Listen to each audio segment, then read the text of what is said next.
do we do? Stand up, fight back! When workers are under attack, what do we do? Stand up, fight back!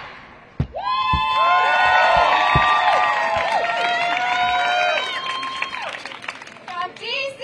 to Palestine, D.C. to Palestine! occupation is a crime! Occupation is a crime! D.C. to Palestine, From D.C. to Palestine! occupation is a crime! Occupation is a crime! Georgetown, Georgetown, we know you! Georgetown, Georgetown, we know you! You endanger workers too! You endanger workers too! Georgetown, Georgetown, we know you! Georgetown, Georgetown, we know you! You endanger workers too! You endanger workers too! Thank you, everyone. I'm here today on behalf of the Georgetown Coalition for Workers' Rights, a student organization committed to ending the exploitation of labor at Georgetown and beyond. It is a privilege to be speaking before a group of people who recognize that Donald Trump's occupation of D.C. is a flailing attempt of a dying empire to intensify the surveillance of its people, to criminalize state-induced poverty, and to castrate the power of the working class. Many are calling this an unprecedented descent into fascism, although it is a new escalation, colonized and oppressed people of the world, from the American internal colony to the global south, could tell us that what we are seeing is not the exception, but the rule of American imperialism. I want to focus instead on a phenomenon that the Martiniquais poet and politician Aimé Césaire named in 1950 as the imperial boomerang. In his revolutionary essay, Discourse on Colonialism, Césaire writes the following words: "And then, one fine day, the bourgeoisie is awakened by a terrific boomerang effect. The Gestapos are busy, the prisons fill up, the torturers standing around the racks invent, refine, discuss. People are surprised, they become indignant. They say, how strange, but never mind, it's Nazism, it will pass.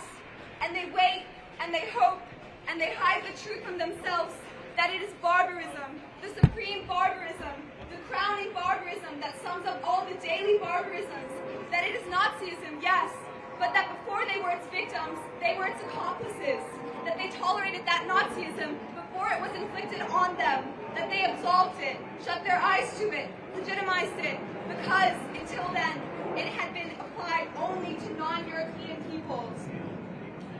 We stand in D.C., in the capital of what our government declares to be the most free, the most moral, the most democratic nation in the world, yet we lack political representation, and public spaces have become playgrounds for the ROTC, which was right over there. Shame! And our people are being terrorized and brutalized by almost 30 different police agencies that govern D.C. in what can only be described as barbarism. However, shame, as Césaire writes, before we were the victims of fascism, we in the West were its accomplices. The Metropolitan Police Department has strong ties with the State of Israel and has received training from the Israeli occupation forces, including a counterterrorism security training program, which an MPD officer calls a preventative measure that MPD officers and DC residents benefit from. Shame! MPD uses the training and surveillance technology they receive from Israelis to target Black and brown community members, and ICE uses the very same tactics to arrest delivery drivers and service workers in D.C. Shame! The fact that there have been 140 Black people killed by D.C. police since 2013 using the training mechanisms of the IOF is the imperial boomerang in action. Shame! When we call for freedom from the occupation, from D.C. to Palestine, we must recognize that our liberation is meaningless without the liberation of the Palestinian people. As always, God must be our compass, and a world in which armed military troops stalk the streets is a mere fraction of what Palestinians living under Israeli occupation experience every minute of every hour. If we organize for freedom in D.C., we must understand that the federal occupation of D.C. is our being awakened by the terrific boomerang effect that Césaire first mentioned, which can be traced to the American-funded genocide of Gaza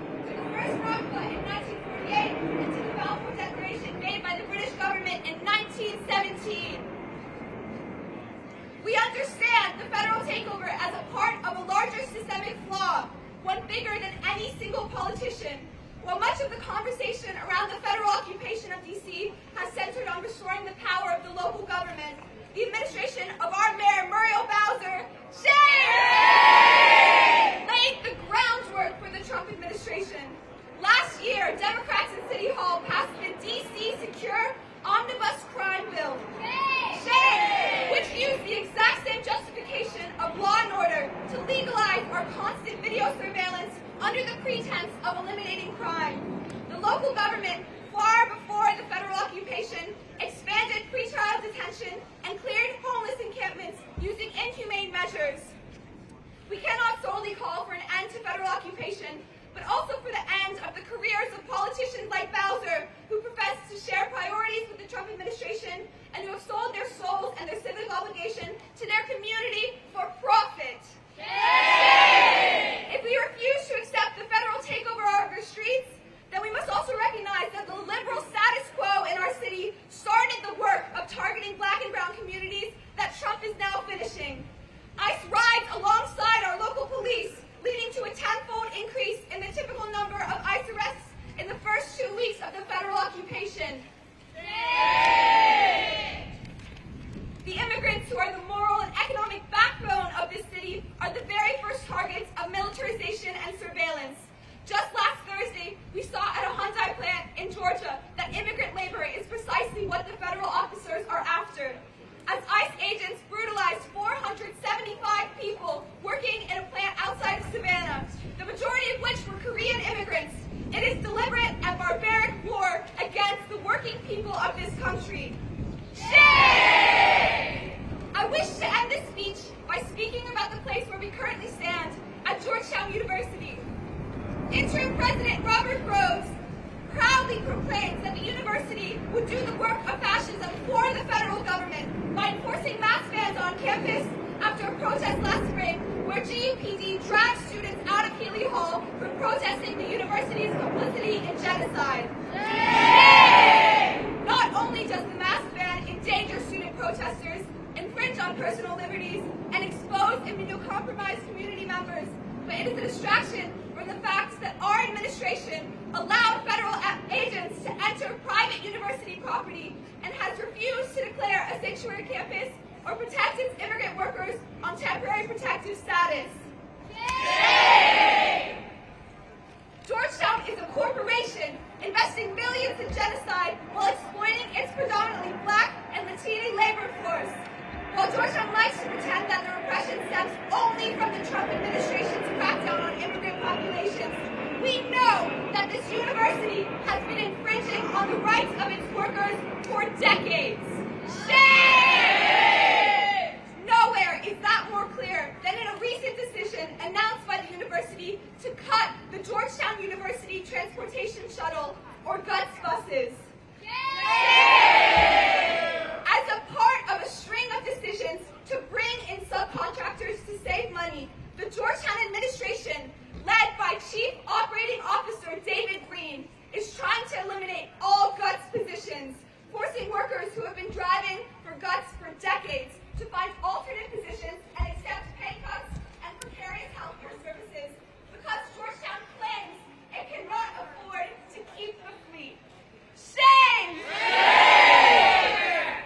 In solidarity with the GUTS drivers, we have launched a petition demanding that the university refuse to subcontract the bus service and their flyers circulating with the CR code so that you too can raise the cry for justice for GUTS workers and sign the petition to protect GUTS. In the words of one GUTS bus driver, there's a certain kind of reputation that has more to do with morality, civic-mindedness. You're going to do this to us. You think you should still deserve to be called a civic-minded university that has Jesuit tradition? No. What happened to cura personalis? Where is that now? Georgetown has lost the right to be called a Jesuit institution, just as the United States has lost the right to be called a government of the people, by the people, and for the people.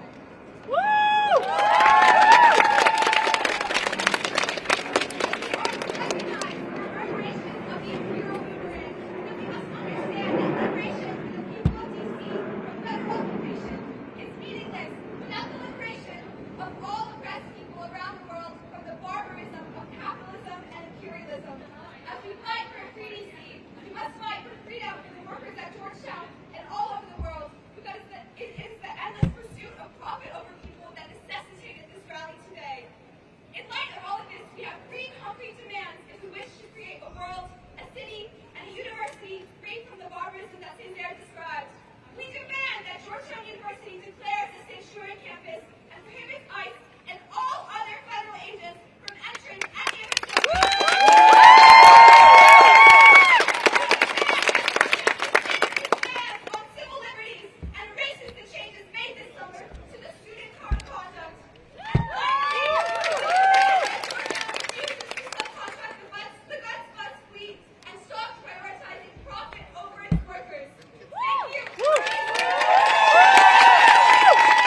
something that's clear to me. The people here have unity. The people here have unity. Lies and threats will not divide. Lies and threats will not divide. People standing side by side. The people standing side by side.